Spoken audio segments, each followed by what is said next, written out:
నమస్తే అండి, నా పేరు డాక్టర్ అనుష జూకుంట్ల. నేను జనరల్ ఫిజిషియన్ని. చాలామంది అడిగే క్వశ్చన్ ఏంటంటే గుండె నొప్పి వచ్చిందని మనం ఎట్లా కనుగొంటామని చెప్పేసి చాలా వరకు క్వశ్చన్స్ అడుగుతుంటారు. దానికి గ్యాస్ ట్రబుల్కిను గుండె నొప్పికి గల తేడాలు ఏంటి అని చెప్పేసి అడుగుతుంటారు.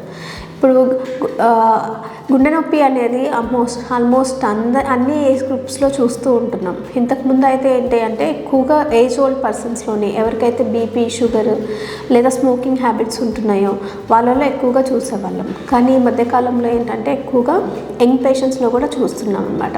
సో ఎంత చిన్న వయసులో ఈ గుండె సమస్య వచ్చినా కూడా ఆశ్చర్యపోవాల్సిన అవసరం అయితే లేదు.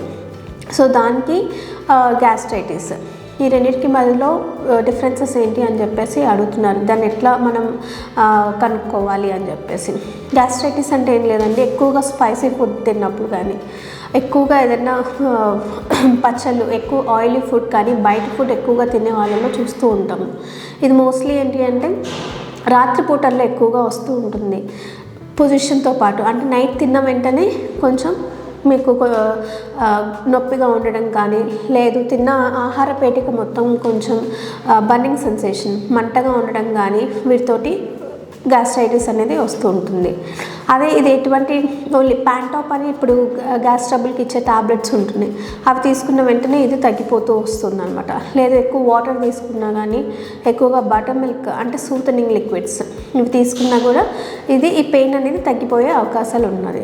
అదే in case of chest pain అనుకోండి, అంటే చెస్ట్ పెయిన్ డ్యూ టు ఏదైనా ఎంఐ ఇష్కీమియా అంటాం, మయోకార్డియల్ ఇష్కీమియా, దానివల్ల వచ్చిన గుండె నొప్పి ఎట్లా ఉంటుంది అంటే మీకు టైంతో పని లేదు, ఎప్పుడు ఏదైనా ఎక్కువగా పని చేస్తున్నప్పుడు కానీ అట్లా గుండె పట్టేసినట్టు కానీ, గుండె వెనక అంటే ఇక్కడ స్టెర్నమ్ అంటాం దీన్ని, ఆ వెనక ఎక్కువగా పట్టేసినట్టు కానీ, లేదు పిన్నులతో గుచ్చిన సెన్సేషన్ రావడం కానీ, ఆ గుండె నుంచి చేతికి పాకడం కానీ, లేదా దవడకు పాకడం కానీ, దాంతోపాటు ఎక్కువగా గుండె దడ కానీ, లేదు చెమట్లు పడుతూ ఉండడం కానీ, లేదు ఎప్పటి నుంచో కాళ్ళ వాపులు, ఇవన్నీ ఈ సిమ్టమ్స్ అన్నీ ఉంటే మనం అది గుండె నొప్పి.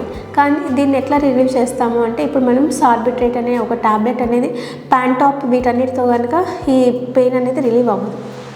ఎక్కువగా స్ట్రెన్నస్ ఎక్సర్సైజ్ చేసేవాళ్ళు, స్ట్రెన్నస్ ఎక్కువ వర్క్ చేసేవాళ్ళు అయితే రెస్ట్ తీసుకుంటే కొంతమందికి ఇది తగ్గిపోతుంది.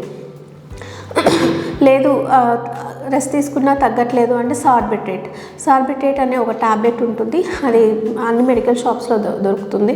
It is a life saving అని చెప్పుకోవచ్చు. మనం అది నాలుగు కింద పెట్టుకొని చప్పరిస్తూ ఉంటే అది తగ్గిపోతుంది అనమాట. దానివల్ల మనం ఈ రెండింటిని డిఫరెన్షియేట్ చేస్తాము. గ్యాస్ట్రైటిస్ వల్ల వచ్చిన గుండె నొప్పి అండ్ గుండెపోటు వల్ల వచ్చిన గుండె నొప్పిని మెయిన్ ఈ డిఫరెన్సెస్ ద్వారా అనేది మనం డిఫరెన్షియేట్ చేస్తూ ఉంటాం అన్నమాట. Okay, thank you.